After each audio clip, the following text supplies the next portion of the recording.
পিলখানা হত্যাকাণ্ডের ঘটনায় দায়ের হওয়া বিস্ফোরক আইনের মামলায় গাজীপুরের কাশিমপুর ও কেরানীগঞ্জ কেন্দ্রীয় কারাগার থেকে মুক্তি পেলেন বিডিআরের সাবেক ১৬৮ জন সদস্য।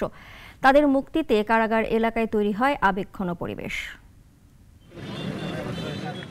দীর্ঘ ১৬ বছর পর কারাগারের উঁচু দেয়ালের বাইরে পা রাখবেন বিডিআর জওয়ানরা। গাজীপুরের কাশিমপুর কারাগারের সামনে ফুল আর মিষ্টি হাতে স্বজনদের অপেক্ষা।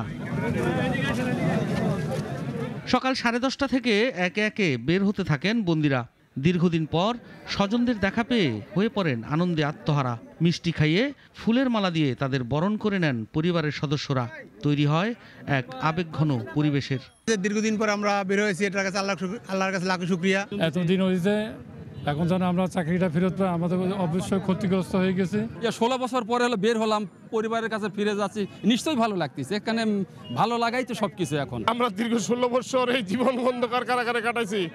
নির্যাতিত সরকার আমাদের নির্যাতন করছে। আল্লাহ এই বন্দিশালাতে মুক্তি করছেন, এই জন্য আল্লাহর লাখ কোটি শুকরিয়া। সরকার যদি আমাকে দেখে 16 বছর জেল খেটেছে, আমাদের আর কিছু নাই। এখনো খুশি হয়নি, এখনো যারা আছে বাকি যারা আছে তারা বের হলেই আমরা পরিপূর্ণভাবে খুশি হতে পারবো ইনশাআল্লাহ।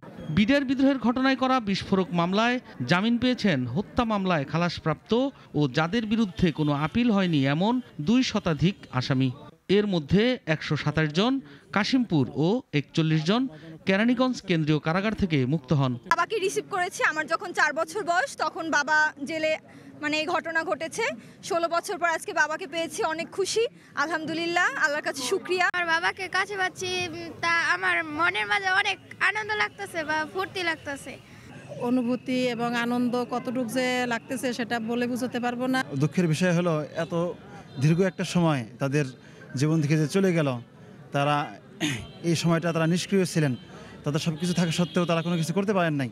এটার দায়ভার কে নেবে? দিন পরে সরকারের কাছে একটাই আবেদন, যারা আমাদের এই যে 18,520 জন বিডিআর সদস্যকে বিভিন্ন মেয়াদে বিভিন্ন সাজা দিয়া বাড়িতে পাঠাইছে, তাদেরকে যেন পুনরায় আবার চাকরিতে পুনর্বহাল করা এবং সুযোগ সুবিধার আওতায় আনা হয়। 2009 সালের পিলখানা হত্যাকাণ্ড ঘটনার মামলায় 850 জনের বিচার শেষ হয় 2013 সালের 5 নভেম্বর, যেখানে 152 জনের ফাঁসি ছাড়াও 160 জনের যাবজ্জীবন ও 256 জনকে বিভিন্ন মেয়াদে কারাদণ্ড দেওয়া হয়।